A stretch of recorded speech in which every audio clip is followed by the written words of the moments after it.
Hey guys, welcome in our Drishya academy, जिसमें हम लोग अपनी क्लास 9th की मैथमेटिक्स पढ़ रहे हैं। अब तक हम लोग चैप्टर 10 तक फिनिश कर चुके थे।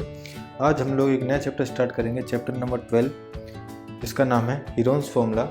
इस चैप्टर में हम लोग एक नया फॉर्मूला देखेंगे, जिसकी मदद से हम लोग किसी भी ट्राइंगल का एरिया फाइंड कर सकते हैं। So let's start this video.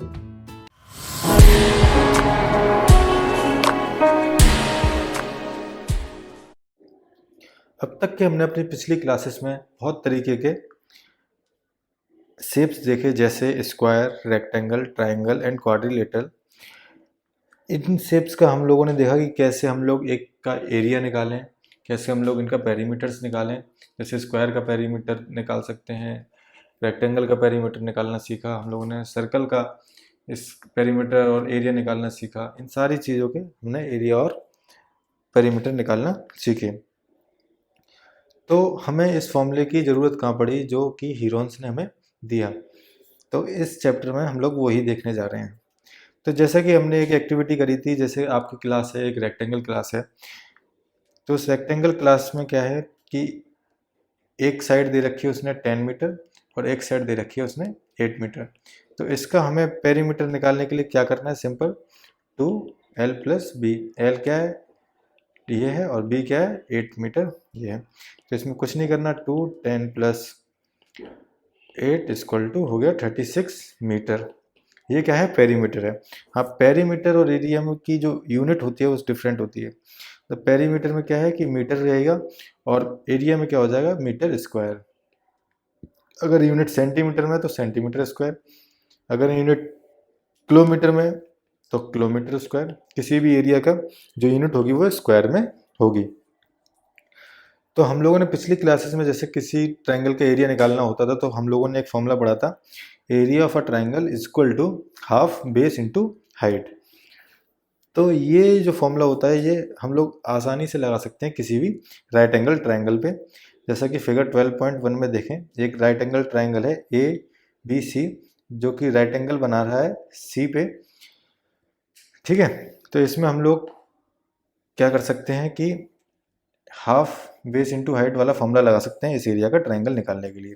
तो जैसे हम लोग 5 को बेस मानते हैं, तो 5 को अगर हम बेस मानेंगे तो 5 बेस इंटू, और 12 को अगर हम लोग हाइट मान लें तो इसका जो आंसर निकलेगा 30 सेंटीमीटर।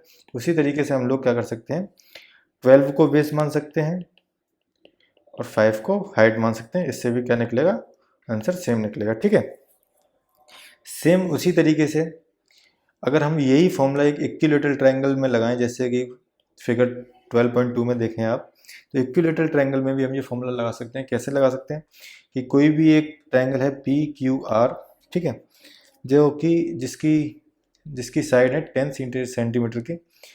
तो हम लोग को कुछ नहीं करना है, इसकी सबसे पहले इसका एरिया निकालने के लिए हमें इसकी हाइट का पता करना पड़ेगा। तो इसकी हाइट फाइंड करने के लिए हम लोग क्या करेंगे, P से एक राइट एंगल बाइसेक्टर डाल देंगे, किस पे, QR पे।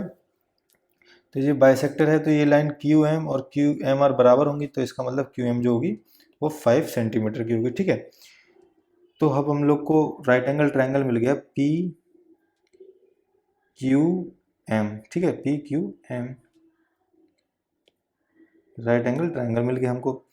तो हम इसकी मदद से बाय पाइथागोरस थ्योरम हम लोगों ने पढ़ रखी है, पाइथागोरस थ्योरम लगा सकते हैं। ये 10 है, ये 5 है, तो इसके वजह से हम लोग ये फाइंड कर सकते हैं। तो ये हो जाएगी 5√3। ठीक है, तो अब हम लोग को बेस पता है, बेस हमें पता है कि बेस क्या है 10, ये पूरा QR 10, और हाइट है अपने पास 5√3, हाफ फॉर्मूला लगा सकते हैं। तो इसकी में से हमें मिल गया area of triangle PQR = 25√3 centimetre square. ठीक है, सिमिलरली हम लोग एक आइसोसेलेस ट्रायंगल में भी ये फॉर्मूला लगा सकते हैं। आइसोसेलेस ट्रायंगल में फॉर्मूला लगाने के लिए हमको क्या करना पड़ेगा, जैसे फिगर 12.3 में देखें, आइसोसेलेस ट्रायंगल का मतलब क्या है, जिसकी दो साइड बराबर हो। तो इसमें XY और XZ बराबर है 5 सेंटीमीटर के। ठीक है, अब जो YZ होगी वो क्या होगी, हाफ होगी। जो YP होगी वो क्या होगी, हाफ होगी YZ के। ठीक है ना, तो जैसे ये वाई जेड 8 दे रखी है, तो हम लोग को मिल जाएगी वाई पी और पी जेड मिल जाएगी 4 सेंटीमीटर। तो सेम जैसे अभी हम लोगों ने इक्विलेटरल ट्रायंगल में लगाया था पाइथागोरस थ्योरम, सेम आप इसमें भी लगा सकते हैं आइसोसेलेस में। उसकी मदद से आपको हाइट मिल जाएगी एक्स पी, फिर आप उससे बेस लगा सकते हैं वाई जी। ठीक है, फिर फॉर्मूला लगा देंगे हम लोग हाफ बेस इंटू हाइट का, ये रहा फॉर्मूला, इसकी मदद से हमें इसका 12 सेंटीमीटर का स्क्वायर मिल जाएगा। ठीक है, लेकिन जैसे हम लोग इस फॉर्मूले को हाफ बेस इंटू हाइट को हम लोग राइट एंगल ट्रायंगल में लगा सकते हैं, ठीक, इक्विलेटरल ट्रायंगल में लगा सकते हैं, आइसोसेलेस ट्रायंगल में लगा सकते हैं। तो क्या हम उस ट्रायंगल में लगा सकते हैं जिसकी तीनों साइड बराबर ना हो, जैसे कि स्केलर ट्रायंगल। जैसे कोई भी ट्रायंगल है, कोई सा भी एक ट्रायंगल, जैसे इसकी साइड 40, 32, 24 दे रखी है, ठीक है, तो क्या हम लोग इसके लिए ये फॉर्मूला लगा सकते हैं हाफ बेस इंटू हाइट वाला? ये फॉर्मूला नहीं लगा सकते, क्योंकि इस फॉर्मूले को लगाने के लिए हमको क्या करना पड़ता है, सबसे पहले हाइट फाइंड करनी पड़ेगी। तो इसकी हाइट हम लोग फाइंड नहीं कर सकते, क्योंकि इसका कोई क्लू ही नहीं है। तो इसी प्रॉब्लम को सॉल्व करने के लिए हमें हीरोन्स, एक मैथमेटिशियन थे जो कि 10 एडी से 75 एडी तक आए थे, ये एक फॉर्मूला देके गए थे जिसका नाम था हीरोन्स फॉर्मूला, जिसको हम लोग हीरोस फॉर्मूला भी कहते हैं। तो इस हीरोस फॉर्मूला कुछ इस तरीके से है, area of triangle is equal to under root s, s minus a, s minus b, s minus सी।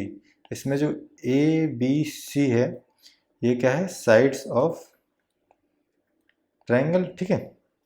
और जो एस है वो है अपना हाफ पेरीमीटर, मतलब इन तीनों जो तीनों साइड है उनका sum by 2, half perimeter of triangle, जैसे a plus b plus c by 2। Heron's formula में एक चीज़ है, अगर हमें किसी भी ट्राइंगल की तीनों साइड पता है तो हम उससे एरिया ऑफ ट्राइंगल निकाल सकते हैं, ठीक है। तो इस फॉर्मूले को बेहतर तरीके से समझने के लिए हम लोग क्या करें, एक एग्जाम्पल देख लेते हैं। एग्जाम्पल नंबर 1, ठीक है। Find the area of a triangle two sides of which are, मतलब एक एरिया फाइंड करना है जिसकी दो साइड दे रखी हैं 8, एग्जाम्पल नंबर 1 एंड 11 सेंटीमीटर की, ठीक है। और पेरीमीटर दे रखा है हमको 32। तो तीनों साइड कैसे पता कर सकते हैं, मतलब जैसे ए प्लस बी प्लस सी बराबर दे रखा है हमको 32 सेंटीमीटर, ठीक है। ए और बी हमको पता है, 8 plus 11 plus c equal to 32, c equal to हो जाएगा यहाँ से 13 सेंटीमीटर, ठीक है। इसके आगे हम लोग फाइंड कर सकते हैं, अब जैसे हमको एस पता करना है, तो एस क्या होगा, is equal to s is equal to होगा a plus b plus c divide by 2। तो इसकी मदद से हमें निकल गया एस इजक्वल टू हो गया हमारा 16 सेंटीमीटर, ठीक है। अब हमको क्या करना है, एस माइनस ए फाइंड करना है, एस माइनस बी फाइंड करना है, एस माइनस सी फाइंड करना है। जैसे 16 माइनस 8, 16 माइनस 11, 16 माइनस 13। बच्चे समझ में आ रहा है ना, बहुत इजी है, कुछ नहीं करना, पहले एस फाइंड करना है, फिर उसके बाद s minus a, s minus b, s minus c, इनकी वैल्यू आपको मिल जाएगी। 16 minus 8 8 centimetre, 16 minus 11 5 centimetre, 16 minus 13 3 centimetre, ठीक है। अब कुछ नहीं करना, सारी वैल्यूज आपको पता है, तो आप फॉर्मूले में रख दें, कौन से वाले में, under root s, s minus a, s minus b, s minus c, ठीक है। सारी वैल्यूज पुट कर दें, एस अपन को पता ही है 16, 16 माइनस ए की वैल्यू हमको पता है, वो है कितनी, 8 इंटू 5 इंटू 3, ठीक है। इसकी वैल्यू आ गई 8 रूट 30 सेंटीमीटर स्क्वायर। सिमिलरली इसी तरीके से आप एग्जाम्पल 2 देख सकते हैं, इसमें क्या बोल रहा है कि एक ट्रायंगुलर पार्क है जिसकी तीनों साइड हमको गिवन है, जिसमें किसी फार्मर ने धनिया उगा रखी है। तो आपको कुछ नहीं करना, पहले उसका एरिया निकालेंगे और फिर उसमें पूछा है कि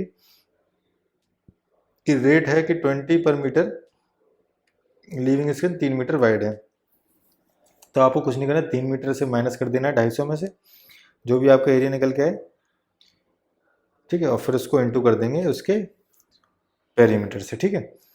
सिमिलरली आप इसी तरीके से एग्जांपल 3 देख सकते हैं, और इस फॉर्मूले की मदद से आप लोग एक्सरसाइज 12.1 सॉल्व कर सकते हैं। और अगर आपको कोई डाउट आए तो इसके सॉल्यूशंस पड़े हैं अपनी www.drishyaacademy.com वेबसाइट पर, आप वहाँ जाके सॉल्यूशंस देख सकते हैं NCERT।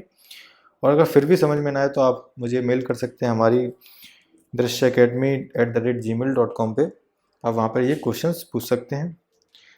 तो इसी को, इस एक्सरसाइज को हम लोग यहीं पर ख़त्म करते हैं। अगली एक्सरसाइज में देखेंगे हीरोन्स फार्मूला के एप्लीकेशंस और कैसे एरिया ऑफ क्वाड्रिलेटरल फाइंड कर सकते हैं। So if you found this video useful, please do subscribe Drishya Academy. Thanks.